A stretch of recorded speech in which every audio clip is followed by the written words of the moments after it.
എല്ലാവർക്കും നമസ്കാരം. Welcome back to Niyan's. ചോറിൻ്റെ കൂടെ കഴിക്കാൻ നല്ല നാടൻ രീതിയിൽ തയ്യാറാക്കിയിട്ടുള്ള 4 തരം കറികളുടെ റെസിപ്പിയാണ് ഇന്നത്തെ വീഡിയോയിലുള്ളത്. ആദ്യം തയ്യാറാക്കുന്നത് വെണ്ടയ്ക്ക മസാലയാണ്. ഇതെങ്ങനെയാണ് ചെയ്യുന്നത് നോക്കാം.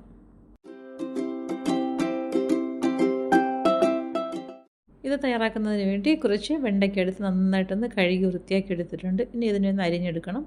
അപ്പോൾ മുകൾ ഭാഗം ഇതേപോലെ ഒന്ന് കട്ട് ചെയ്ത് കളഞ്ഞതിന് ശേഷം നമ്മൾ സാമ്പാറൊക്കെ വയ്ക്കാൻ കട്ട് ചെയ്യത്തില്ല, ആ ഒരു വലുപ്പത്തിൽ ഈ വെണ്ടയ്ക്ക് അത്രയൊന്ന് മുറിച്ചെടുത്ത് മാറ്റി വയ്ക്കാം. ഇതിനു വേണ്ടി വെണ്ടയ്ക്ക എടുക്കുമ്പോൾ ഒട്ടും മൂക്കാത്ത വെണ്ടയ്ക്ക് നോക്കി എടുക്കണം. എന്നാലേ നമ്മൾ തയ്യാറാക്കുന്നതിന് നല്ല ടേസ്റ്റ് കിട്ടുകയുള്ളൂ. അപ്പോൾ വെണ്ടയ്ക്കെല്ലാം ഈ ഒരു രീതിയിൽ അരിഞ്ഞെടുത്ത് വെച്ചിട്ടുണ്ട്. ഇനി ഒരു തക്കാളി ചെറിയ പീസസായിട്ട് ഇതേപോലെ കട്ട് ചെയ്തതിന് ശേഷം മിക്സിയുടെ ജാറിലേക്ക് ഇട്ട് കൊടുത്തൊന്ന് അരച്ചെടുക്കണം. ഈ ഒരു രീതിയിൽ തക്കാളി അരച്ചെടുത്ത് അത് മാറ്റി വയ്ക്കാം. ഇതാ പാൻ അടുപ്പിൽ വെച്ച് കൊടുത്തിട്ടുണ്ട്. അതിലേക്ക് വെളിച്ചെണ്ണ ഒഴിച്ച് കൊടുത്ത് ചൂടാകുമ്പോൾ 1/2 ടീസ്പൂൺ മുളക് പൊടിയും 1/2 ടീസ്പൂൺ മല്ലിപ്പൊടിയും 1/4 ടീസ്പൂൺ അളവിൽ മഞ്ഞൾപ്പൊടിയും 1/2 ടീസ്പൂൺ അളവിൽ കുരുമുളക് പൊടിയും കൂടി ഇട്ട് കൊടുക്കാം. ഫ്ലെയിം നന്നായി സിമ്മിലാക്കിയതിന് ശേഷം ഈ മസാലകളെല്ലാം കൂടി നല്ലതുപോലെ ഒന്ന് മൂപ്പിച്ചെടുക്കണം. മസാലകളെല്ലാം കൂടി എണ്ണയിൽ കിടന്ന് നന്നായിട്ട് മൂത്ത് വരുന്ന സമയത്ത് അരിഞ്ഞു വെച്ചിരിക്കുന്ന വെണ്ടയ്ക്ക ഇതിലേക്ക് ഇട്ട് കൊടുക്കാം. വെണ്ടയ്ക്ക ഇട്ട് കൊടുത്തതിന് ശേഷം നല്ലതുപോലെ ഒന്ന് മിക്സ് ചെയ്ത് കൊടുക്കണം. അപ്പം മസാലയിലിട്ട് വെണ്ടയ്ക്ക നല്ലതുപോലെ ഒന്ന് വഴട്ടി കൊടുക്കണം. വെണ്ടയ്ക്കയുടെ വഴുവഴുപ്പൊക്കെ മാറി നല്ലതുപോലെ ഒന്ന് മുരിഞ്ഞ് കിട്ടണം. ആ സമയം അത്ര ഇതേപോലെ ഒന്ന് ഇളക്കി കൊടുക്കണം. അപ്പോൾ ഈ സമയത്ത് നമുക്കിതിലേക്ക് ആവശ്യത്തിനുള്ള ഉപ്പും കൂടി ചേർത്ത് കൊടുക്കാം. അപ്പോൾ വെണ്ടയ്ക്കൊക്കെ ആവശ്യമുള്ള ഉപ്പ് ഇട്ട് കൊടുത്തതിന് ശേഷം വീണ്ടും നല്ലതുപോലെ ഒന്ന് ഇളക്കി കൊടുക്കാം. വെണ്ടയ്ക്കനെ ഇതിൽ കിടന്ന് നല്ലതുപോലെ ഒന്ന് വെന്ത് വഴുവഴുപ്പൊക്കെ മാറി ഒന്ന് മുരിഞ്ഞ് കിട്ടണം. അപ്പോൾ കുറച്ച് സമയം ഒന്ന് അടച്ചു വെച്ച് കൊടുക്കാം. പിന്നീട് മൂടി തുറന്ന് വീണ്ടും ഒന്ന് ഇളക്കി കൊടുക്കാം. ഇടയ്ക്കിടയ്ക്ക് ഇങ്ങനെ ഒന്ന് ഇളക്കി കൊടുത്ത് വെണ്ടയ്ക്ക നല്ലതുപോലെ ഒന്ന് മൂപ്പിച്ചെടുക്കണം. അത് ഇളക്കി കൊടുത്തതിന് ശേഷം വീണ്ടും ഒന്നുകൂടി ഒന്ന് മൂടി വെച്ച് കൊടുക്കുന്നുണ്ട്. അപ്പോൾ ഈ ഒരു രീതിയിൽ വെണ്ടയ്ക്ക നല്ലതുപോലെ ഒന്ന് മൊരിഞ്ഞ് വരുന്നത് വരെ ഇങ്ങനെ ഒന്ന് വേവിച്ചെടുക്കണം. അപ്പോൾ വെണ്ടയ്ക്കയുടെ വഴുവഴുപ്പൊക്കെ മാറി വെണ്ടയ്ക്ക നന്നായിട്ടൊന്ന് ഫ്രൈ ആയി വന്നിട്ടുണ്ട്. ഇനി നമുക്കിത് പാത്രത്തിൽ നിന്ന് കോരി മാറ്റാം. കണ്ടില്ലേ, വെണ്ടയ്ക്ക നന്നായിട്ട് പരുവായി വന്നിട്ടുണ്ട്. ഇനി ഇതങ്ങോട്ട് കോരി മാറ്റാം. മാറ്റിയതിന് ശേഷം അതേ പാനിൽ തന്നെ കുറച്ച് വെളിച്ചെണ്ണ ഒഴിച്ചു കൊടുക്കാം.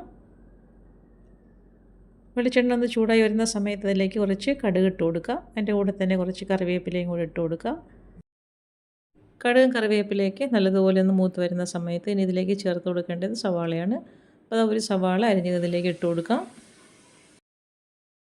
സവാള ഇട്ട് കൊടുത്തിന് നല്ലതുപോലെ ഒന്ന് വഴട്ടി കൊടുക്കണം. അപ്പോൾ സവാള എണ്ണയിൽ കിടന്ന് നന്നായിട്ടൊന്ന് വാടി വരണം. അത്രയും സമയം നല്ലതുപോലെ ഒന്ന് ഇളക്കി കൊടുക്കാം. ഇപ്പോൾ സവാള നന്നായിട്ട് എണ്ണയിൽ കിടന്നൊന്ന് വാടി വന്നിട്ടുണ്ട്. ഈ സമയത്ത് നമുക്ക് ഇതിലേക്ക് അരച്ച് വെച്ചിരിക്കുന്ന തക്കാളിയും കൊണ്ട് ചേർത്ത് കൊടുക്കാം.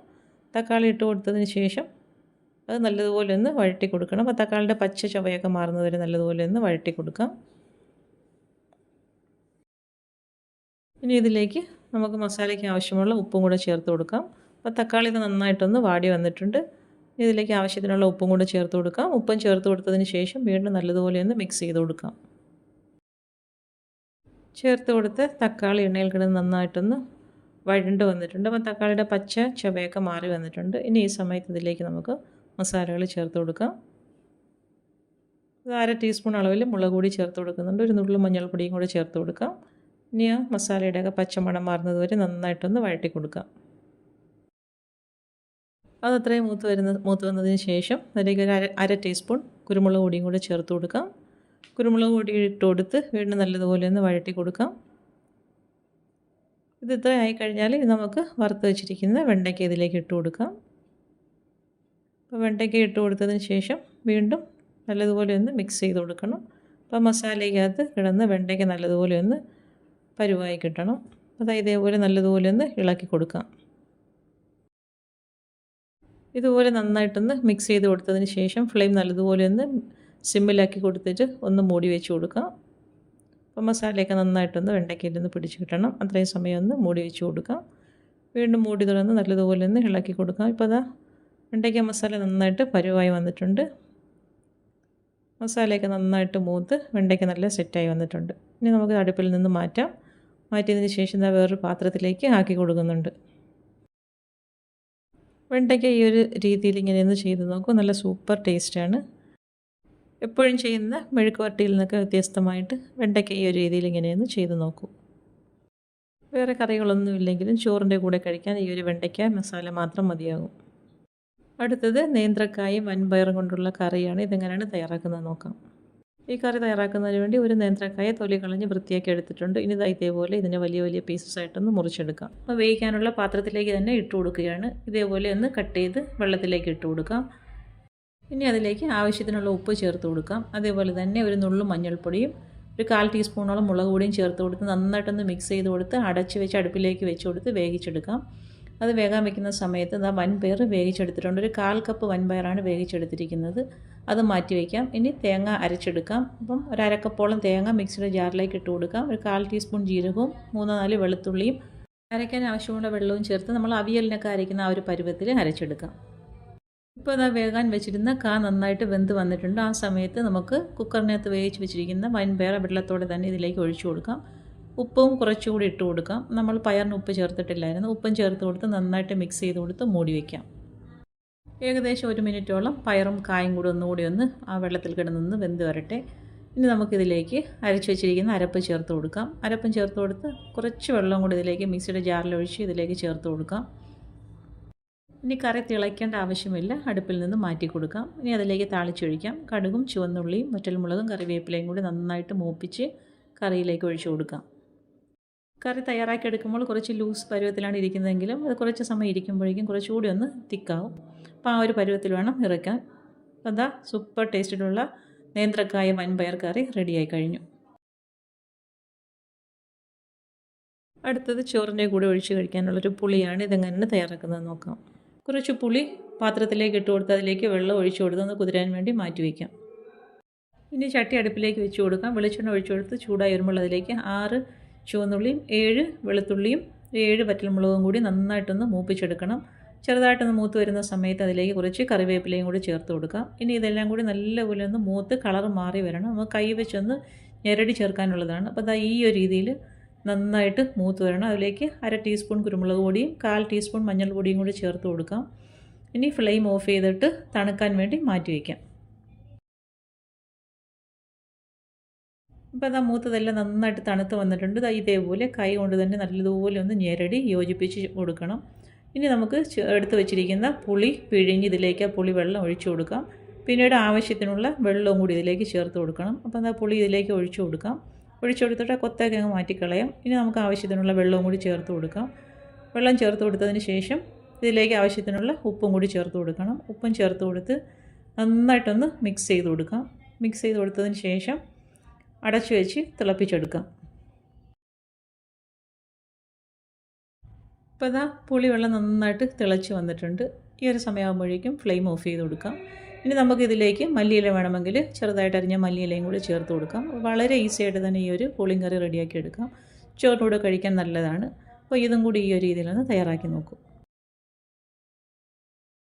അടുത്തത് നല്ല അടിപൊളി ടേസ്റ്റിൽ തയ്യാറാക്കിയിട്ടുള്ളൊരു ചമ്മന്തിയാണ്. ഇതെങ്ങനെയാണ് ചെയ്യുന്നത് നോക്കാം.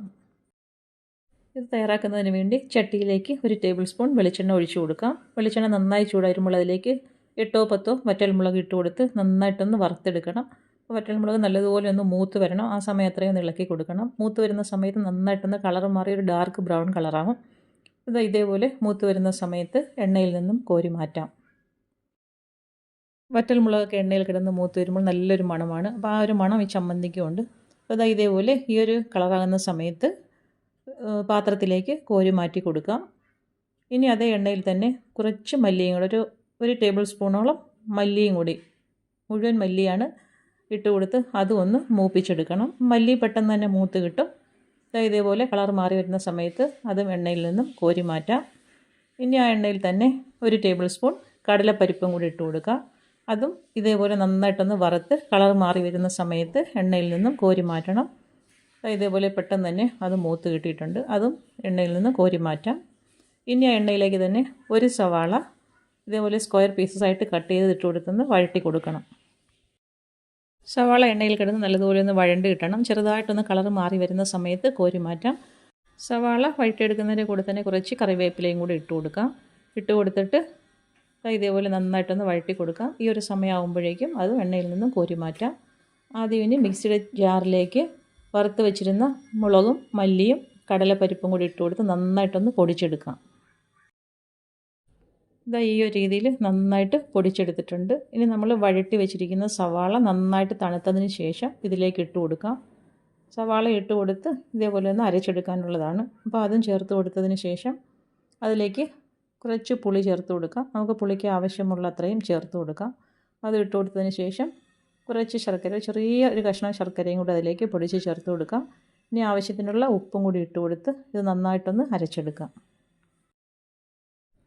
ഇതാ ഈ ഒരു രീതിയിൽ നന്നായിട്ട് അരച്ചെടുത്തിട്ടുണ്ട്. അപ്പോൾ നമ്മുടെ ചമ്മന്തി റെഡിയായി കഴിഞ്ഞു. നല്ല എരിവും പുളിയും ചെറിയൊരു മധുരവും ഒക്കെയുള്ള നല്ല കിടിലൻ ടേസ്റ്റുള്ള ഒരു ചമ്മന്തിയാണ്. അപ്പം ചൂട് ചോറിൻ്റെ കൂടെയൊക്കെ ഈ ഒരു ചമ്മന്തി ഉണ്ടെങ്കിൽ പിന്നെ വേറെ കറികളുടെ ഒന്നും ആവശ്യമില്ല. അപ്പോൾ ഈ ഒരു രീതിയിൽ തീർച്ചയായിട്ടും ഒന്ന് ട്രൈ ചെയ്ത് നോക്കിക്കോളൂ.